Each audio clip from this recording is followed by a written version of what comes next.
You are listening to the Tank Magazine podcast. In this episode, the journalist Ismail Einashe talks to Lubaina Himid, the artist and professor of contemporary art at the University of Central Lancashire. Born in 1954 in Zanzibar, Himid was raised in Britain, where she became a pioneer of the British Black Arts movement in the 1980s.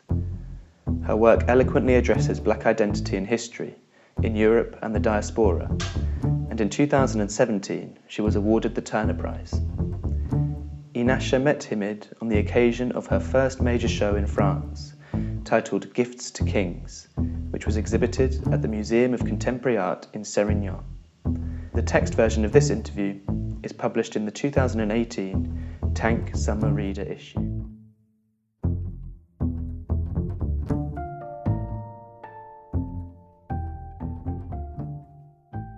Thank you so much for taking the time to speak to us at Tank Magazine. The first thing is really, I guess, how it's been for you in the past year, since the Turner Prize. And the second part of that is both how it's been, but also what that recognition means to you as a black woman artist. And I guess the third part of that is also around representation of black artists. And I know, of course, you're very prominent and involved in the 80s black arts movement.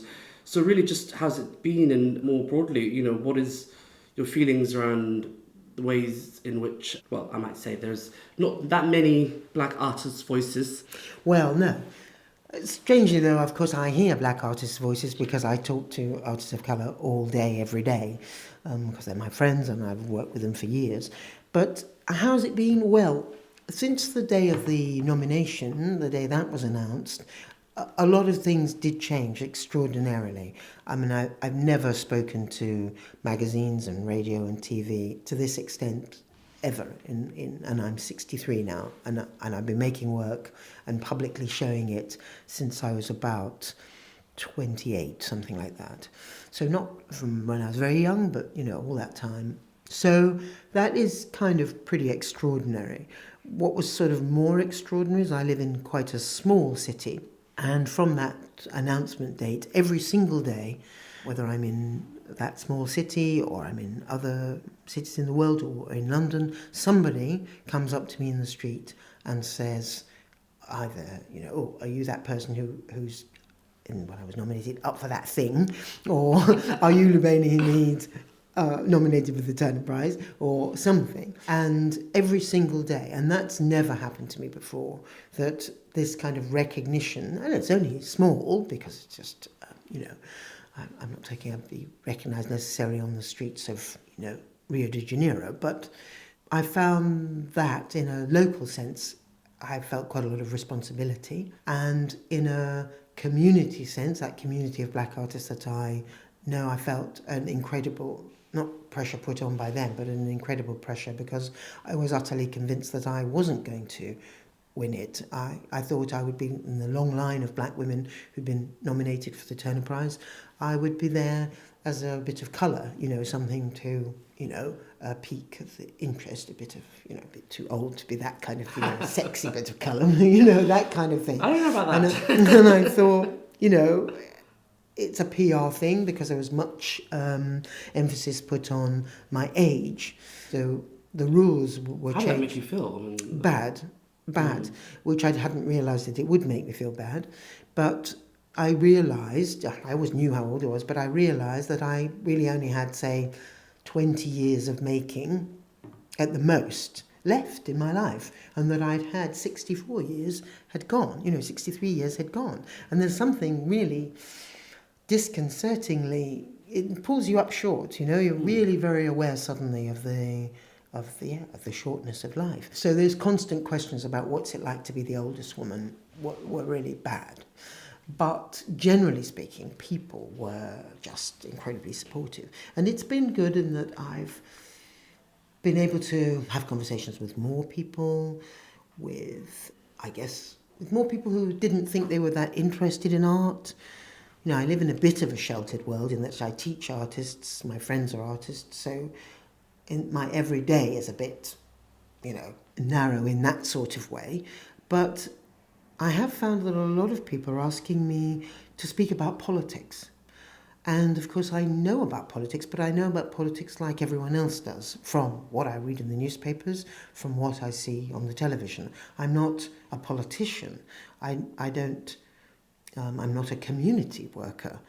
So I'm not in the situation, and I find I'm being asked a lot.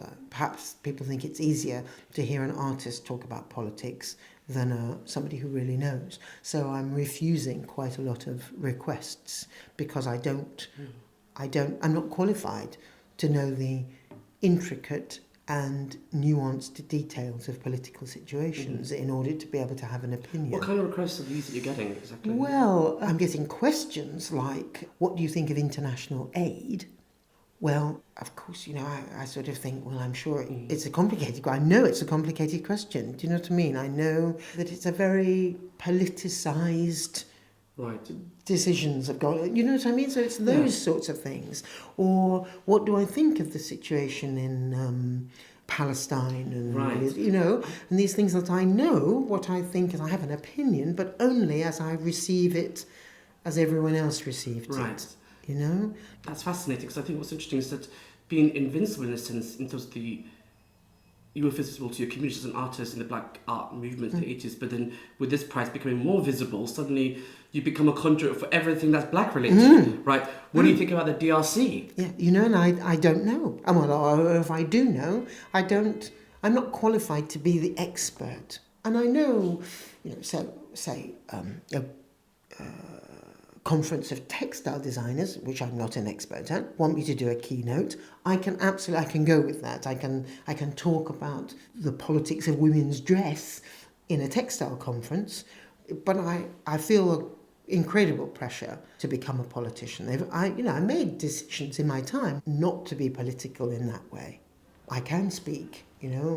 My gallerist has said I give good quote, but it's not the same as having an expertise in a subject and talking about it. I don't want to do it. So, we're in France and this beautiful exhibition, which is really, a kind of a collection of all various works that you've produced and put out over the last several decades. And I think one of the things that for me is really fascinating about your work and your life, and also close to my heart, is, making the invincible visible, and looking at the historical connections that we were discussing earlier on. And one of the things that struck me repeatedly throughout this morning is this sort of thread in your work, which is putting a spotlight on these hidden histories, both colonial, slavery, and other forms of black histories in Europe and in the diaspora. But also, I know you're working at the university, Lancaster University, on a project called Making Histories Visible, and just exploring some of this sort of notions of why it matters to tell these neglected stories and why it's important to you and your work. Well, it's absolutely essential, that you can imagine really, really easily that if early on in, children's conversations, children's education, as much as possible of the full story of why, you always say that thing, we are over here because you were over there. And that's the point, that those Italians need to do. It's a very simple thing, It's a very simple sentence and exactly what you're saying. But you can imagine if those conversations were introduced while you're having conversations about here is a tree or this is a dog, many, many other difficulties and repetitions of this neglect and devaluing of people's lives would be, it would be easier. I know that there would be space for young people to think about how their everyday actions are related to the historical actions of their families and all round, and it's just that the debates and the conversations about difference and colonial histories or money or hierarchies or democracy are had with people when they're dealing with all kinds of other things in their lives. And yet that fundamental question of human beings being equal needs to be had at the same time you're having the conversation about this is a cow, this is grass. You know, it's willful neglect. It's a willful designed project in the same way that there have to be poor people, or how will the systems work? You know, we need to keep people in poverty in order for everything to be right. It's constructed and it isn't necessary, you know, and it's heartbreaking. And so the work itself seeks to point this out, see the gaps, give people agency, give people the ability to fill those gaps. I'm saying it's never too late to try to fill those gaps, and it's never too late to have those conversations.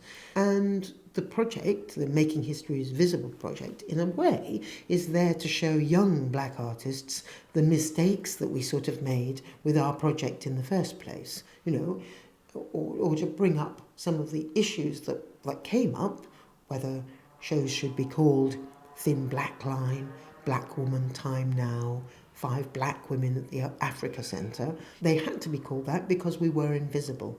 But by doing that, we boxed ourselves somewhat in a place, in a corner, and some artists found it difficult then to get out of that box and start the conversations again about the shape of things, the form of things, the colour of things, the ideas of things, because we boxed ourselves into that corner. On a personal level, I would always call myself a black woman artist because it's important to me. I wanted to do that in the first place, and I'm not changing now.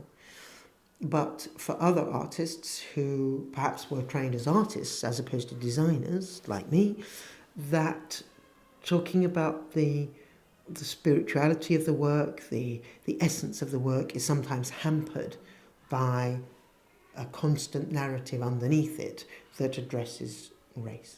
Earlier this morning, you were saying that your work primarily is focused for black women, and that's been the backbone of your career from the very beginning. Yeah. And I was really struck. You mentioned some projects that you work in Newcastle, I think, with Somali communities. And what I particularly like is that you work within communities. Is that right in producing some of the work that you produced? Well, particularly you're taking us through this morning. In a way, no, I don't, and that's kind of what's important. Okay. Is that I make work so that the people who are actually trained to work with communities can work with communities. Right, okay, got it. Because I don't like this idea of artists working with communities if they don't know what they're doing. Mm-hmm. You know, fly in from somewhere else, link up with this black community set of people, show them some stuff and then leave.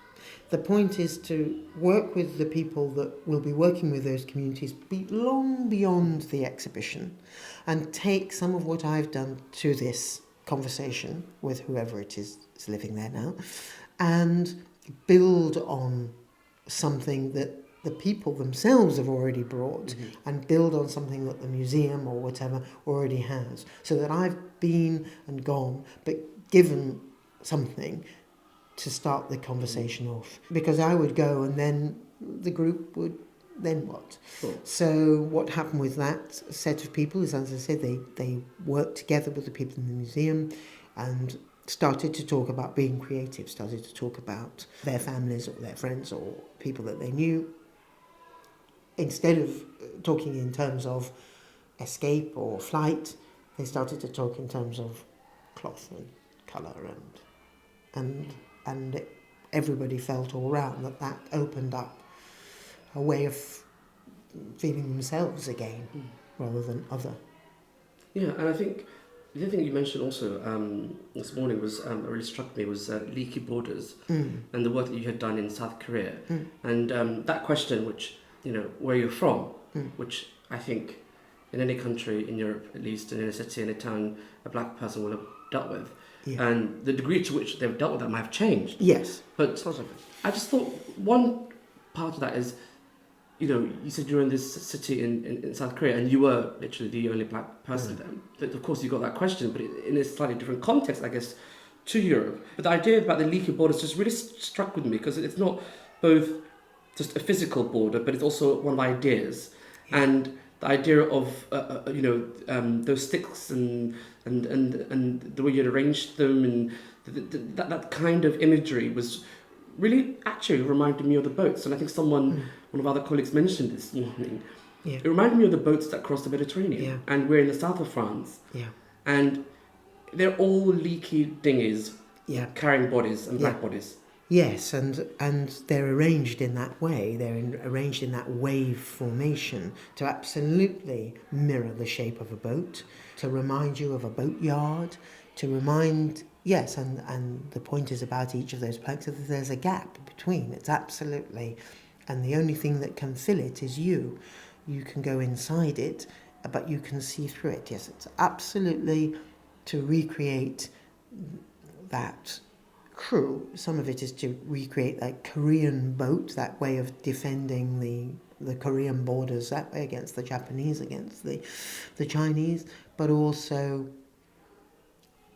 I made the thing in 2014 where the information and the news about, well, of course, twice in my life there have been these big boat stories. You know, when I was much younger, of course, there was the Vietnamese boat people who were treated in a completely different way. And then there were the Cuban boat people, and then the African boat people. But yes, the fragility of boats, but also the construction of these. They're people carriers, but that's what boats are. They're absolutely, but in a sense, the most ludicrous people carriers, if you think about what a boat is, what a body is, and what the sea is. It's kind of, who the hell thought that a boat was adequate for such a space? You know, it's like going into outer space in a shoebox. You know, dangerous, yes, fragile. Yes, and I think another related thing I wanted to bring up is the leakiness or the fragility of the past and the present, because I think that, to me, one of the themes in your work that really struck me as a black journalist working across Europe on lots of political issues and covering lots of black communities, often where there's violence at the border. And I feel those connections, the historical legacy of slavery, of colonialism, in a very present, real ways. And I think that exists through your work, and that gives a movement. Is that a conscious decision that you make to kind of have that kind of, you know, connection and movement between the past and present in your work? Definitely, because I absolutely know that the past is present in the room with us, and we can be present in the future. And the present is a fluid place.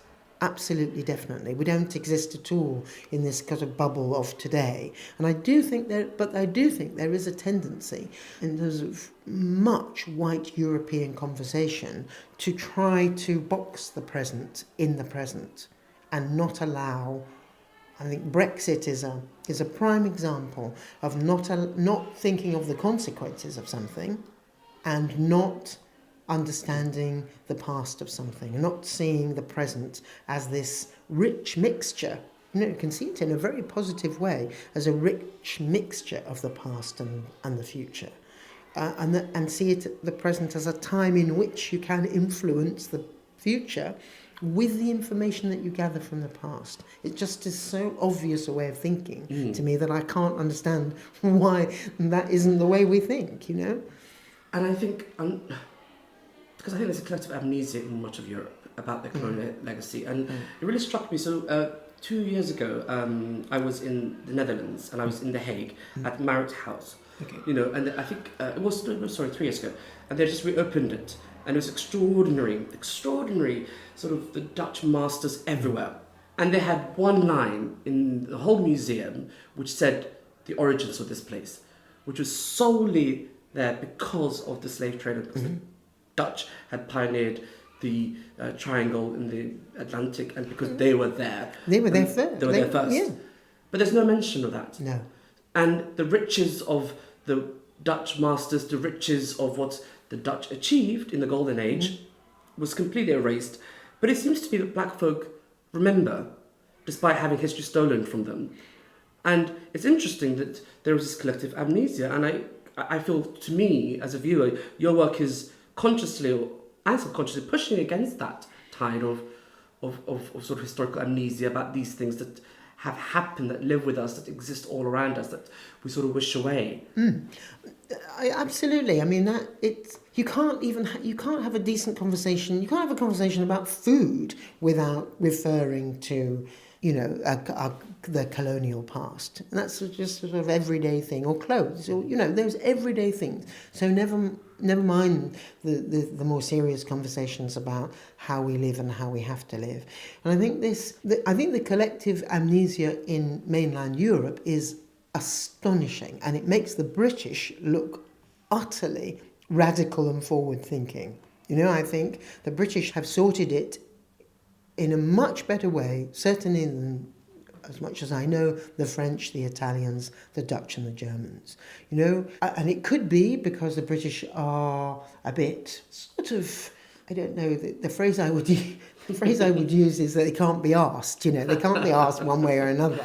So to talk about difficult things is not so difficult because they're not really doing it with a great passion and a great, and they don't take responsibility very easily. So, it could be that. But it could be that, the education system has made a stab at it every now and again. It could be that the British allow that old-fashioned thing is let's not have a revolution by offering the peasants beer at 8p a pint. So they're very good at just allowing a little of these things to come out, a little leakage here and there, a little discussion here and there, and then allowing... Or not a flood. No, exactly.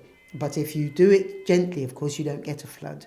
Get a stream. Yes. Whereas in Europe, as you're absolutely right, it's erased. It's absolutely...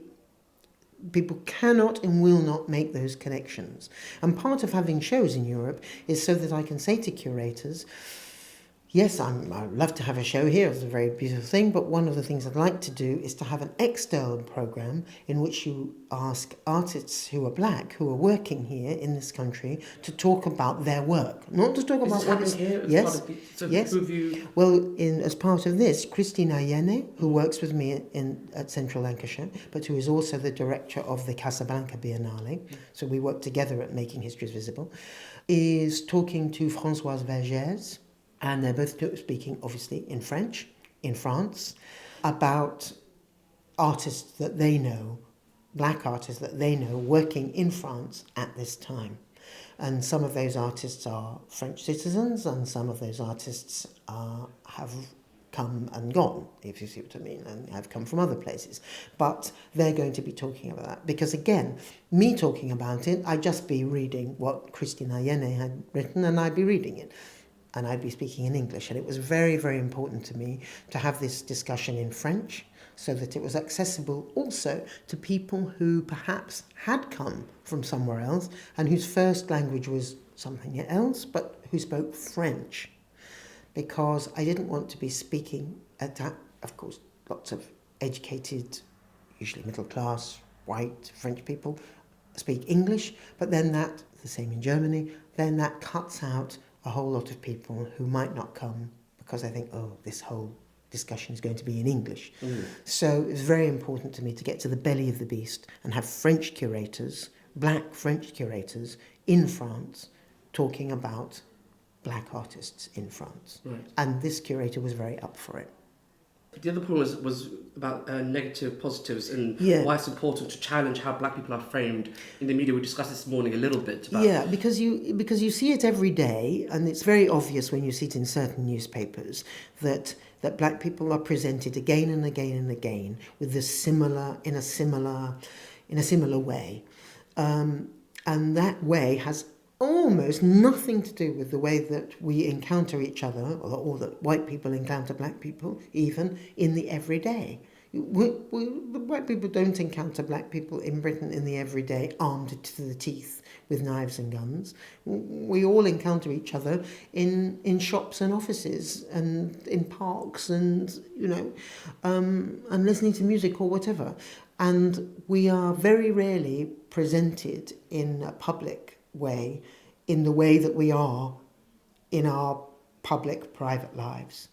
So that showing a footballer or rugby player, a black rugby player, posed next to a rubbish skip is okay. You could say, well, that's how you might see him in the everyday, but it's sending a message, to me a very clear message, but certainly a very subconscious message, that this man is only worth standing next to something that's rusting and stinking. You would never see a white cricket player leaning against a skip. It's simply not there. And you very often wouldn't see a black man leaning against a tree. But of course, if you did see a black man leaning against a tree, there would be other stories there too. It's not that it's easy. It's not that it's easy to undo the histories of art or the histories of photography, because those histories were not exactly, well, they were strong and powerful, but, photography was designed and has been used a lot to accuse, to evidence wrongdoing. It's probably the greatest number of photographs of black people in the world is probably where people have been arrested and photographed. Not necessarily done the crime, of course, but if you were to count, there's probably a huge archive. And there's another Guardian image actually that I have to mention that isn't in this collection, that is the hurricanes, storms in Haiti, and everything was destroyed. And there's a photograph, a Guardian photograph of a black woman lying on the ground with blood coming out of her, and next to her is a little painting. And the small caption reads that she had stolen the painting and she'd been shot. She was part of looters, So, okay, she stole a painting, right? A big deal. And hooray, she stole a painting. The thing she wanted to take was a painting. And she was shot. The Guardian want to show this, but never have I seen a dead white woman lying on the ground with a painting with blood coming out of her head. And that to me is the image. It doesn't matter to me whether I'm picking out the subtleties and nuances of those negative, positive things. That image for me will always say this newspaper doesn't care enough.